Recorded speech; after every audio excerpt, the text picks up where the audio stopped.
Hi, I'm Cynthia Crofoot, and I am here with Nyla Innuksuk, who is the writer and director of the feature film Slashback. Also joining us today is Angela Bellegarde, which I'll let her introduce herself.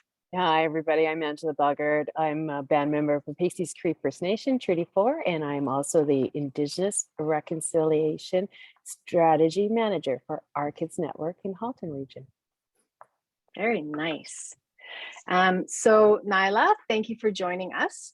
And thank you for allowing us the pleasure of watching such a fabulous film. I told you quickly before we started, but the film, when I first watched it, reminded me a whole bunch of Stand By Me, which is an old film, and I'm dating myself and aging myself, but I'm okay with that. And it's combined with an alien aspect, which are both things that I love.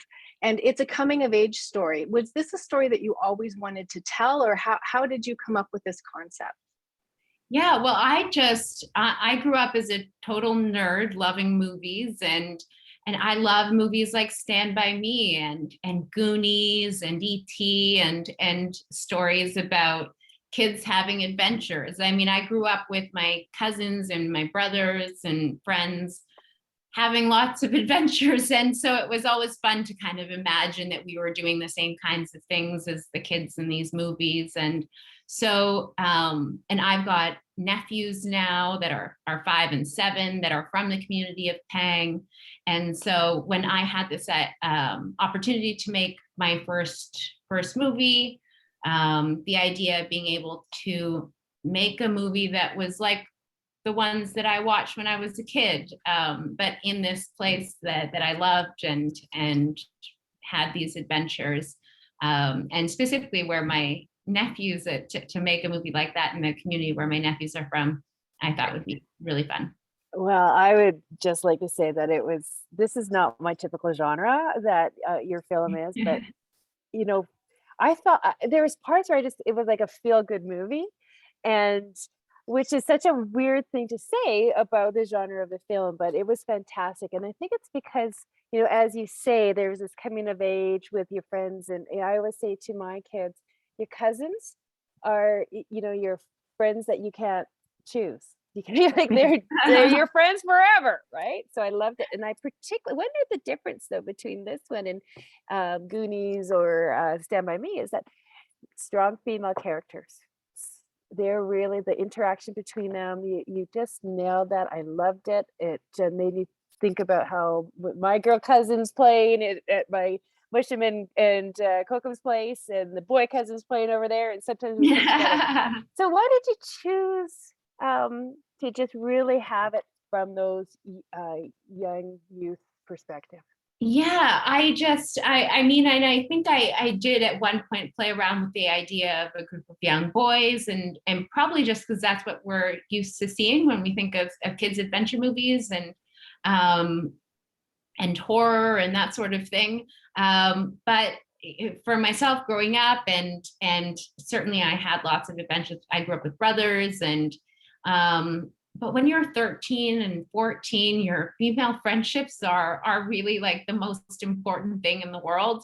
And so I thought that getting to explore some of those dynamics would be really, really fun. And then obviously when I was actually hanging out with girls that age and in the process of writing this movie with my co-writer, we realized, like, all they do is talk about the friends and the drama at school and boys and Justin Bieber, and it was like, normal teenage stuff, just and the social media stuff is just like another kind of layer onto their world. And it was such a kind of interesting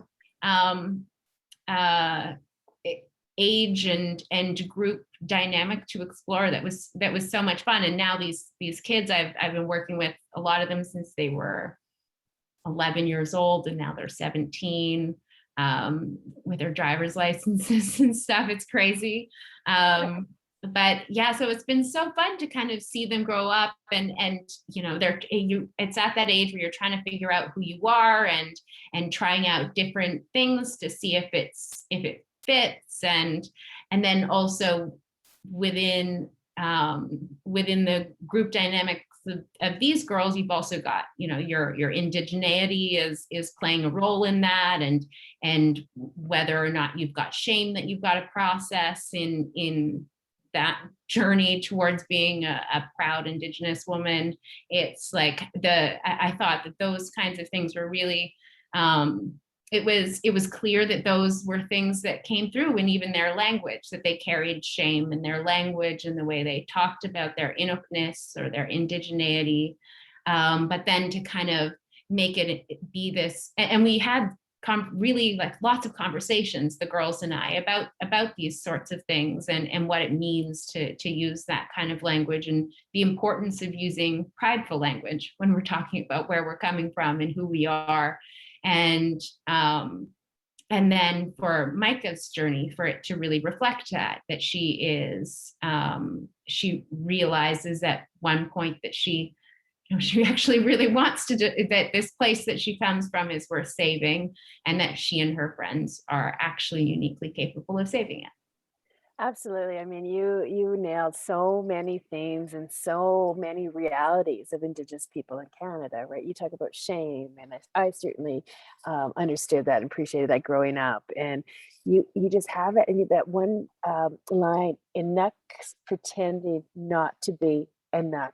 That resonated with me, because some of those tensions, and we have people who are so like proud of who they are and loving paying, and then others like Micah feeling that shame. It resonated so well. Oh, thank you. I thought the casting was done really well as well. They each brought their own struggles to it. There were, and what I liked about it as well is that it was a tight-knit group of women, and you played that against the isolation of not only the location, but the town as well, because everybody in the town was at the dance. So it really was these 4 girls who had to deal with school and their coming of age and their self-identity and fighting aliens. And I liked how you kind of played all of that together. You played their tight-knit group dynamic against this isolation, but also within that group dynamic, all of their individual struggles with school. And aliens was almost like a second thought, right? It was, does the boy like me, or do you like him? Like, and I remember that moment when I was a kid. So was it hard to cast this group? Because I think you did a great job, and they played all of that really well.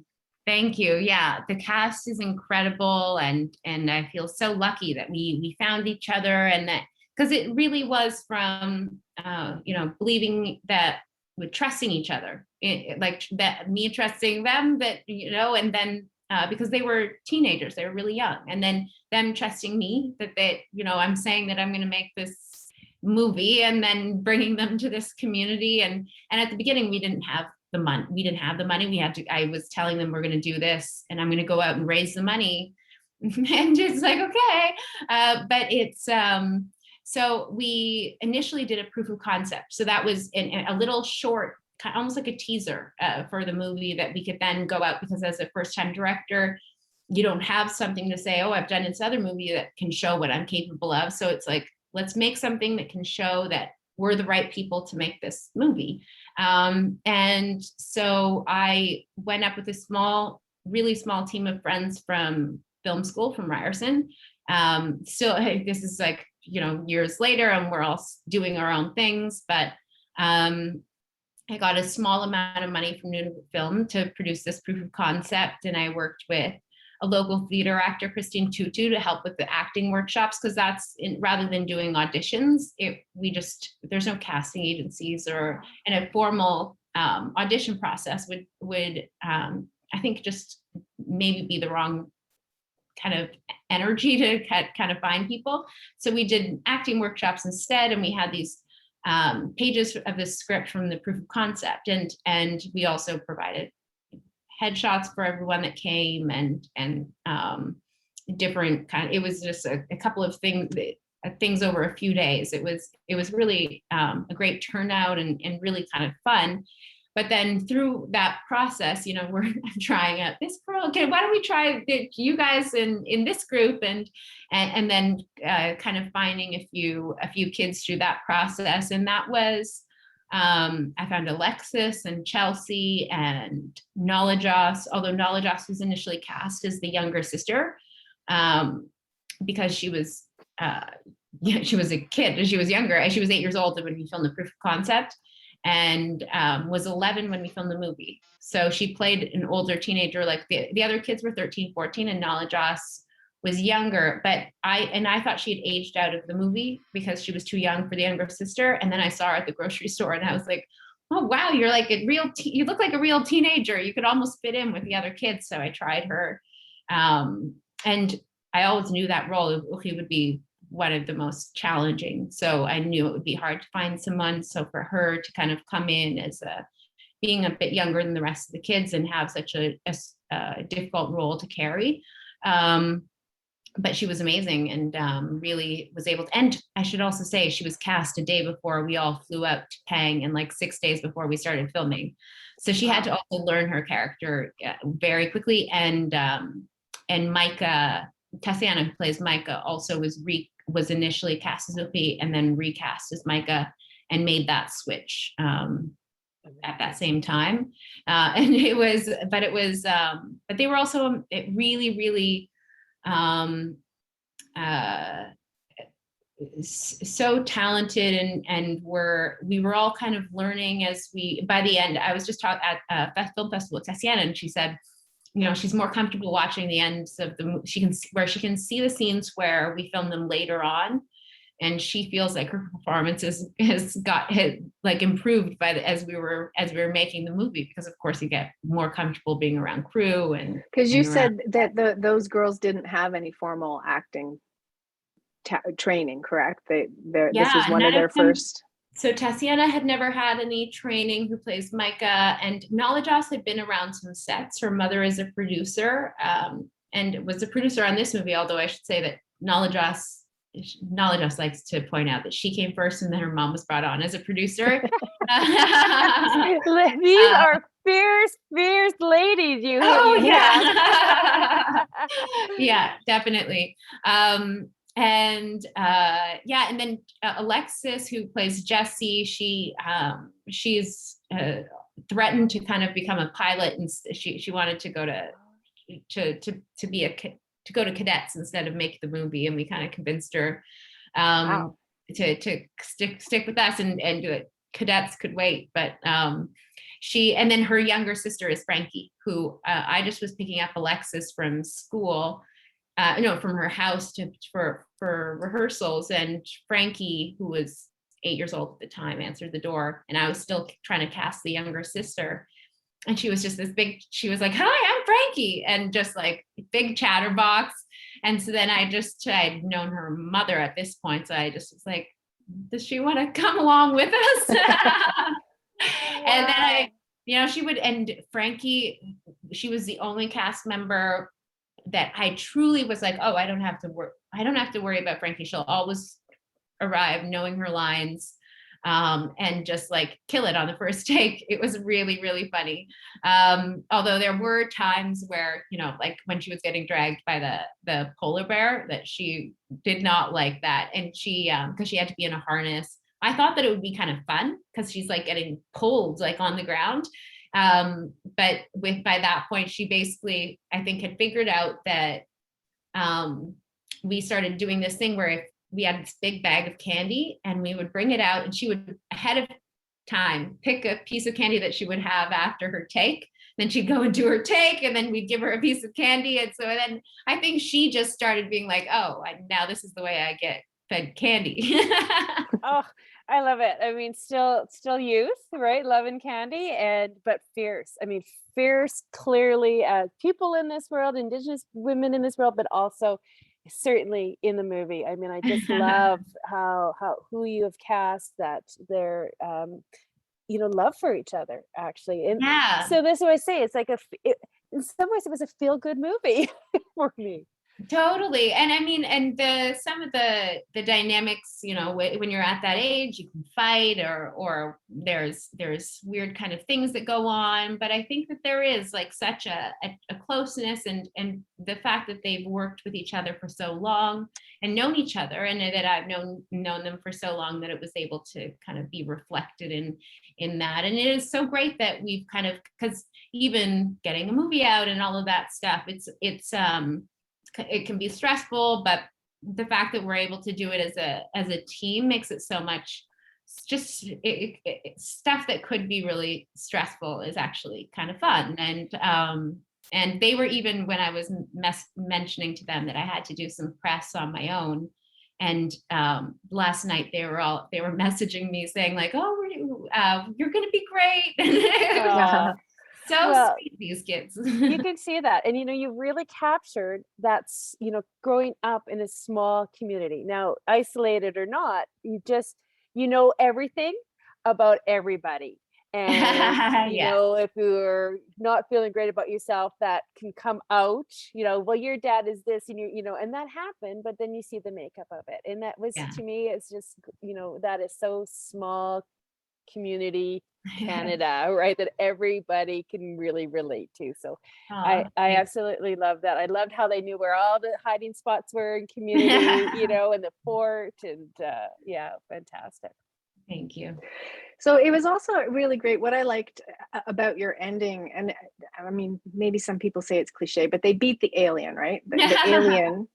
Yeah. And what I liked was that their journey to find themselves, right? They didn't actually ever find themselves or the appreciation of where they lived or each other until they had overcome that obstacle, bonded together, and gotten rid of the alien.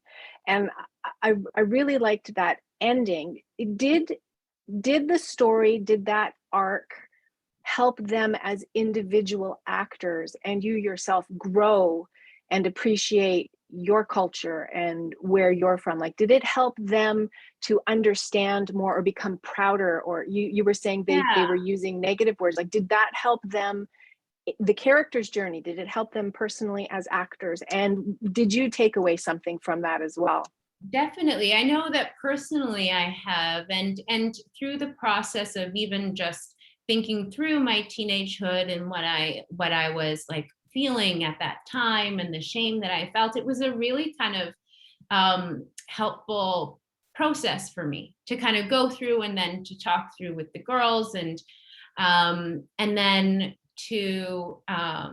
and I've got another script that's I've that is doing the same kind of work for me, and it wasn't intentional. I don't set out to this is to do therapy projects. I'm trying to make a fun movie, but then it's like, oh, I'm obviously getting something from this. Like, this is helpful for me to process some things that I'm feeling. And then mind you, the fact that they're all monster movies, I mean, maybe is saying something about me, but but then that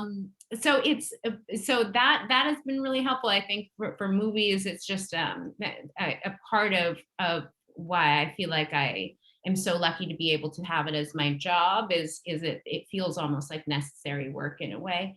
And then for the kids, I think it has been really great. And Tatiana and the other girls have spoken about it, of feeling like feeling shame in their indigeneity, or maybe wanting to find roles in which, or Tatiana had mentioned, maybe moving somewhere and then she could just get roles where she was non-Indigenous, where somewhere where it's like no one, it's like it was these kinds of things where it was, or feeling like you had to leave your home in order to get work, or in order to follow your dreams, you'd have to leave Nunavut. And I think for them to have opportunities to travel within Nunavut and to be working within their own communities, and telling stories that reflect them, has been a really great experience. And then to be able to share that with audiences, Chelsea was, and they talk about, Tatiana will talk about how she feels, if she used to feel like she wanted to pretend to not be Inuk, and now she feels really proud. And I mean, if it for someone like me, I mean, That's great. That's all I could ask for. And to see Chelsea at South by Southwest in Texas with her beaded jewelry that she'd made herself and addressing audiences in Innuksuk, it was really, really special. Very powerful, because, you know, as Indigenous people, we often are raised to stay, right, and make our community better and to contribute. But we feel that push and pull that sometimes we have to leave our community. So, you know, it was great to see and to hear the outcome for the youth and those teenage girls who, you know, are now proud and don't feel that they necessarily have to leave, but can come and go and walk in this world. So, and I loved how you talked about the casting. What an innovative way to cast, but also to build capacity and do some skills development in our community as Indigenous people, right? Yeah. Like, you know, I grew up and I knew Gordon Tutusas, right? He's from Saskatchewan, and but now you are building like so much more for our future generations. So I think that's fantastic, Nyla. I think you're exactly right. And what's so great about the doing this work with these kids is that they are wanting to kind of give back to their communities and help with we're going to, you know, be bringing the movie to schools, but also to share their experiences as actors. And I think that there's so many opportunities for capacity building with these large scale projects that you know get financed with government funds. And I think when it is we are so lucky to have a country that supports the arts like this with government funding, and because it is government funding, we can say things like it's important to us that this art exists, and that stories be told from underrepresented communities, and that if they're going to be told by those communities, then they have to be told properly. And that means capacity building and more money and more time, which are the things that, you know, you kind of have that are that are the hardest to find when you're making a movie. But it's so great to then the fact that we are as a Indigenous screen community really making stuff that we're setting precedents, that we're starting to build our crews, and that we can say it doesn't, that our shows and our stories should be told by Indigenous people, because why not?